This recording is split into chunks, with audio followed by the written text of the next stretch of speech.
Okay, so I wanted to go over the contents of the main portion of my pack really quick, and that'll wrap up my packing list for my hiking trip.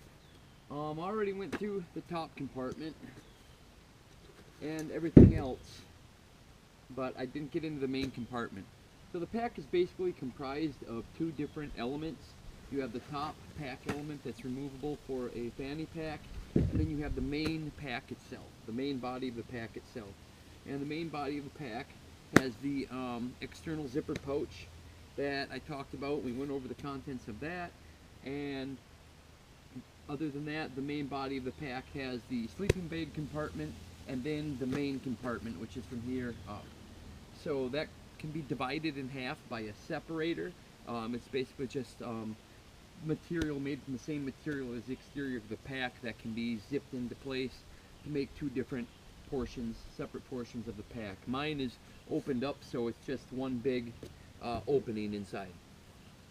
So anyway, to get into the pack, other than through the external pocket that I showed you before that zips away, you have to remove the buckles here, pull that back, and then there's a couple cinch straps.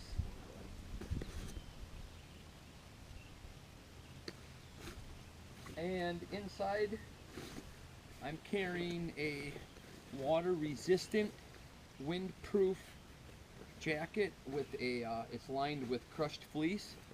So temperatures can still, even in July, get pretty cold up on the summits. You can have a really pretty chilly day up there if the weather's foul and there's no sunshine. I also have my spare clothing in this dry bag, and I think it's important that if you're going into the remote wilderness, that you try to keep everything in your pack as dry as possible, and this just gives me an extra measure of protection. So my clothes, I'll always have something dry to change into should I have to. So we'll go over that really quick. This is nothing more than a see-through stuff sack. It's mostly used for, you know, canoeing, kayaking, that sort of thing. But I have a lightweight Techwick base layer long sleeve shirt for if it gets a little chillier. It adds this combined with my jacket adds a little extra insulation. I'm also I also carry, I've got the spare Nike Dry Fit t-shirt, and same thing in, you know, boxer briefs. And I think it's important to note really quick that none of the clothing I'm carrying is made out of any type of cotton. These are all synthetic materials. They're specifically designed to wick sweat away from the skin and dry really fast. I think it's important to point out that cotton, once it gets wet, loses all of its insulating value. And not only that, but it takes a really long time for it to dry. And that's not something you really want to have to be troubled with if you're out in a remote stretch of the wilderness somewhere and you get wet or damp. If you're going to go into remote stretches of the wilderness, I think it's important to remember that you should take into consideration the type of clothing you're bringing with you. I've got a couple extra pair of lightweight socks right here. And another thing to point out is that you want to keep your feet dry. You want to make sure really maintain your feet, and especially on a long hike like this, because it's really pretty easy to get blisters. Once your feet get wet and damp from sweat, it's just like being in a bathtub for a very long time. You know, you come out and your skin is really wrinkly. Well, it softens up the skin and makes it a little bit more prone to blisters. So it's really important that you stop every once in a while and you take your boots off and you let your feet dry out. I can change into another pair of socks. I can take off my sweat dampened socks. I can tie them to the exterior of my pack and allow them to dry while I'm hiking. And if the temperature gets a little chilly up on the summits, and I might choose to spend a night on one of the summits, I have a cap, which I probably won't need, and I have a pair of fleece pants, which I probably won't need either, but it's of that, you know, better be safe than sorry mentality. I'll put that all back in there later. Okay, so going over the food that I'm going to carry, I carry on a trip like this these dehydrated backpacker meals. Again, this is a whole different kit mentality that I would have if I were going to go out into the wilderness to try to spend a great deal of time out there. I would carry a lot different type of things than I'm carrying here. This pack is more designed, again, to get me from point A to point B, a travel through the wilderness, if you will, whereas a pack maybe for a self-reliant trip or the idea of going into the wilderness for any length of time would be an entirely different kit mentality. So I've got these backpacker meals, as I was saying. These are Mountain House, and this one is Backpacker's Pantry, and this one is actually Richmore. There's all kinds of these on the market. These are just different dehydrated meals. They pack a wallop in calories, and they're actually really pretty good. Freeze dried, you just have to bring some water to a boil and mix it up and let it sit for a little bit, and you got a really good meal actually. Some of them are kind of nasty, but most of them are pretty good. But anyway, my brother's going to be dropping me off Thursday morning, so I will probably have had breakfast by that point. My lunches throughout the whole trip are basically going to consist of what I showed you in the top pack, which is the different beef jerkies. I'm going to have some power bars, granola bars, just quick snack food type items that are really easy to get to and more designed for just a quick stop on the trail and a quick snack. With the idea that I'll have a bigger breakfast and a bigger meal for dinner. So for Thursday, I only really need one main meal, and I actually have 4 of them here. These 3 are breakfast meals. I have chicken teriyaki with rice, lasagna with meat sauce, spaghetti with meat sauce, and Louisiana red beans and rice.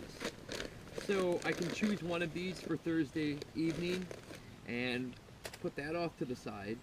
So when I wake up, my breakfast meals are comprised of the scrambled eggs with bacon, blueberry cobbler, and this breakfast skillet, which is really more designed for, you're supposed to bring like a tortilla wrap with you, and then you can make your own wraps, but I'm going to eat it kind of as is. It's got hash browns and scrambled eggs mixed with pork, sausage, peppers, and onions. So when I get up Friday morning, I can have one of these, and then for Friday evening, a main course meal. And same thing Saturday morning, a breakfast meal, a main course meal. And by that point, I really should be off of the trail, but I got 1 extra day's food with me, and I always try to bring 1 extra day's worth of food and equipment with me, because you never really know if you're going to run into a problem and have to spend an extra night out. And this is my Gore-Tex rain gear, all bundled up. I have a Eastern Mountain Sports rain parka with a hood and a slip-over pair of Gore-Tex rain pants. I think it's really important if you're going to go out in remote areas of the wilderness that you really drop the coin on some decent rain gear. You really get what you pay for when it comes to something like this, and you don't ever want to get caught short when it comes to a piece of equipment like rain gear. The nice thing about this parka, the hood has a peripheral vision cord, so at the back of the hood there's a cord you can kind of pull and tighten up, and it pulls the hood out of the corner of your eyes. And I don't know if you're like me or not, but I hate wearing anything on my head like a hood that blocks my vision. I'm okay with a cap, but I really don't like hoods too much, so that is kind of like an added little bonus.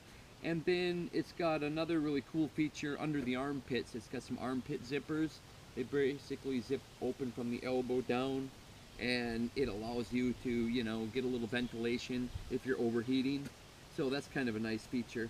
But again, yeah, you really should drop some money on some decent rain gear if you're going to get anywhere really far away from civilization. Now, probably the coolest item in here is my shelter. This is called the Hennessy hammock, and it weighs 3 pounds 2 ounces. I don't really know how to describe this to you other than it's a tent that hangs in the tree. This is not by any stretch of an imagination a hammock like you would comes to mind. It's actually pretty cool, and I'll get to show you that more when I'm out hiking. But yeah, it's basically a tent that hangs in a tree, and a nice feature about that is I don't have to worry about whether I find level ground or not to pitch a tent on. And oftentimes when you get up in the broken country, it can be really pretty hard, especially at higher elevations, to find a nice flat spot to put a tent. With this, I can pretty much camp anywhere I can find 2 stout enough trees to hold my weight. So I'm up off the ground, which is an added bonus. I don't have to carry a mattress pad for that reason, and you know, worry about my back being digging into rocks and roots and that sort of thing.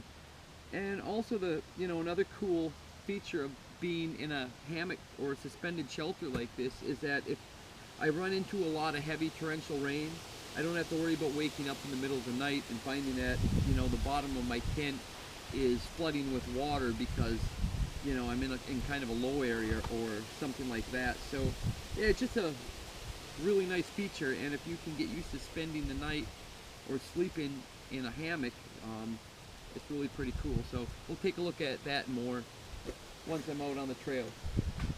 And then the only other thing left in here is my sleeping bag. See if I can get this out of here. It's kind of a pain in the ass.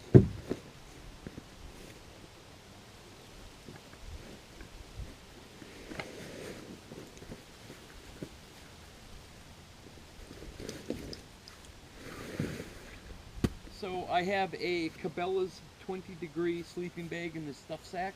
I'm not going to take that out right now. But again, it can get pretty cold in the mountains, even in July, especially at higher elevations. The valleys are typically about 20 degrees warmer than the summits are. So if you have a 60-degree day and rain in the valley, you're going to have, you know, a 40-degree day and rain on the summits.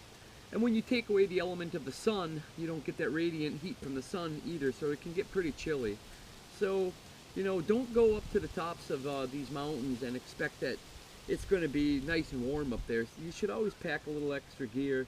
Make sure you have everything you need in case it gets a little chilly out. But yeah, so basically that's it. That's everything. That's 43 pounds altogether. And the cool thing about it is the longer I'm hiking, the lighter I'll get. The more I consume this food, the more weight I'll lose.